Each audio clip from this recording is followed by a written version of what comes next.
Hi viewers, మనము ఒక చిన్న నీతి కథని తెలుసుకుందాము. ఒక ఊర్లో ఒక నక్క ఉండేది, అంటే అడవిలో ఉండేది అనమాట. ఒకసారి బయటకు వచ్చినప్పుడు ఒక కుక్కని కలిసిందనమాట. కలిసేసరికి ఆ యొక్క కుక్క మెడలో వచ్చేసి ఒక బెల్ట్ వేసుకొని ఉంది, ఒక బిళ్ళ వేసుకొని ఉందన్నమాట. ఆ యొక్క నక్క వచ్చేసి ఆ యొక్క కుక్కని ఎందుకని ఆ యొక్క బిళ్ళ వేసుకున్నావు అని అంటే, అప్పుడు చెప్పింది, కుక్కల్ని పట్టుకుపోయేటువంటి వాళ్ళు దగ్గర నుంచి కాపాడేందుకోసము నా యొక్క యజమాని వచ్చేసి నా యొక్క మెడలో వచ్చేసి ఈ యొక్క బిళ్ళని కట్టాడు. ఈ బిళ్ళని కట్టడం వల్ల వచ్చేసి వీళ్ళు పెంచుకుంటున్నటువంటి కుక్క అని చెప్పేసి ఈ యొక్క మెడలో ఉన్నటువంటి బిళ్ళని చూసేసి నన్ను తీసుకొని వెళ్ళేటువంటి గవర్నమెంట్ వాళ్ళు తీసుకుని వెళ్ళేటువంటి వాళ్ళు నన్ను తీసుకొని వెళ్ళరు, నన్ను అలాగే వదిలేస్తారు, నన్ను కాల్చి చంపరు అని చెప్పేసి చెప్పిందనమాట ఆ యొక్క నక్కకి. అదే కాకుండా నా యొక్క యజమాని వచ్చేసి నాకు కావలసినటువంటి ఫుడ్ వచ్చేసి నాకు పళ్ళెంలో నాకు పాలు, తర్వాత పెరుగు, కావలసిన పెరుగు అన్నము, తర్వాత మాంసము, నాకు ఏమేమి ఇష్టమో నాకు ఇచ్చి చాలా బాగా చూసుకుంటూ ఉన్నాడు సో అని చెప్పేసి చెప్పిందనమాట. చెప్పేసరికి ఈ యొక్క నక్కకి ఎప్పుడు మనము కొన్ని విషయాలు కొంతమందికి చెప్తాము అనమాట, కానీ నమ్మి చెప్తాము, కానీ కొంతమంది వచ్చేసి అసూయతో కడుపు మండిపోతూ ఉంటారనమాట. ఆ విధంగా వచ్చేసి ఈ యొక్క నక్కకి వచ్చేసి బాగా కడుపు మండిపోతూ ఉంది.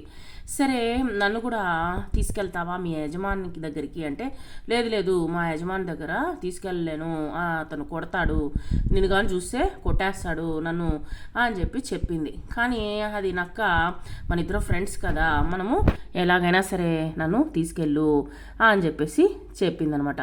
అప్పుడు మనసులో వచ్చేసి నక్క అనుకుంది, దీనికి చూడు ఎంత వైభోగమో, వచ్చేసి రోడ్లో తిరగాల్సిన కుక్కను వచ్చేసి తీసుకొచ్చి ఇంట్లో పెట్టుకొని పెంచుకొని, అది కాకుండా తనకు కావలసినటువంటి ఫుడ్డు, కావలసినటువంటి ఆహారము, కావలసినటువంటి మాంసము అన్నీ ఇస్తున్నాడంట ఈ యొక్క యజమాని, చాలా మంచివాళ్ళలాగే ఉన్నాడే అని చెప్పేసి నన్ను కూడా తీసుకెళ్ళు అని చెప్పిందంట. వెంటనే వచ్చేసి ఈ యొక్క ఈ యొక్క కుక్క ఏం చేసిందంటే నక్కను కూడా వెంట తీసుకొని వెళ్ళింది తన యొక్క యజమాని ఇంటికి. తర్వాత వచ్చేసి లోపలికి రానివ్వలేదనమాట. లోపలికి రానియకుండా నువ్వు ఇక్కడే ఉండు అని చెప్పేసి లోపలికి వెళ్ళి తనకు ఫుడ్ పెట్టినటువంటి ఆ యొక్క ఫుడ్నంతా రోజు తీసుకొచ్చి పక్కనే అక్కడే దాచి ఉంచినటువంటి నక్కకి ఇచ్చేదనమాట. ఈ విధంగా నక్క కూడా వచ్చేసి చాలా సంతోషంగా వచ్చేసి తింటూ వచ్చింది. ఉన్నట్టుండి తన యొక్క యజమాని ఒకరోజు బయలుదేరి వచ్చాడనమాట. అంటే బయలుదేరి వచ్చాడంటే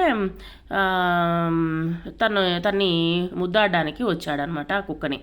వెంటనే ఈ యొక్క కుక్క ఏం చెప్పిందంటే, నువ్వు నీ యొక్క అడవికి వెళ్ళిపో, మా యజమాని వచ్చాడు కాబట్టి నన్ను ఇక్కడ నుంచి నువ్వు వెళ్ళిపో అని చెప్పింది. నేను ఎందుకు వెళ్ళాలి అని చెప్పేసి ఈ యొక్క నక్క ఏం చేసిందంటే, నన్ను ఈ ఒక్కరోజు రాత్రి మటుకు నాకు నన్ను ఇక్కడ ఉంచు అని చెప్పి ఈ యొక్క కుక్కని అడిగింది. వెంటనే ఆ కుక్కకు కూడా సరేనేసి తను ఉండమని చెప్పింది. ఆ రాత్రి ఏం చేసిందంటే, అక్కడ ఉన్నటువంటి కోడి పిల్లలు, తర్వాత వచ్చేసి పిల్లి పిల్లలు ఏమేమి ఉన్నాయో అన్నిటినీ కొరికి చంపేసి, తర్వాత వచ్చేసి అక్కడ ఎముకలన్నీ వేసేసి ఈ యొక్క నక్క వెళ్ళిపోయిందనమాట. అప్పుడు ఆ యొక్క యజమాని ఈ యొక్క కుక్కే చేసింది అని అనుకొని ఆ యొక్క కుక్కను వచ్చేసి కొట్టి తరిమేశాడనమాట. కాబట్టి మనము స్నేహం చేసేటప్పుడు ఎవరితో స్నేహం చేస్తున్నాము, ఎవరిని మంచిగా మన ఫ్రెండ్స్ ఎవరు, వాళ్ళ యొక్క ప్రవర్తన ఎలా ఉంది అనేది చూసి మనం వచ్చేసి స్నేహితులని ఎంచుకోవాలి అనేటువంటిది ఈ యొక్క కథ ద్వారా మనకు అర్థమవుతుంది. Thank you very much.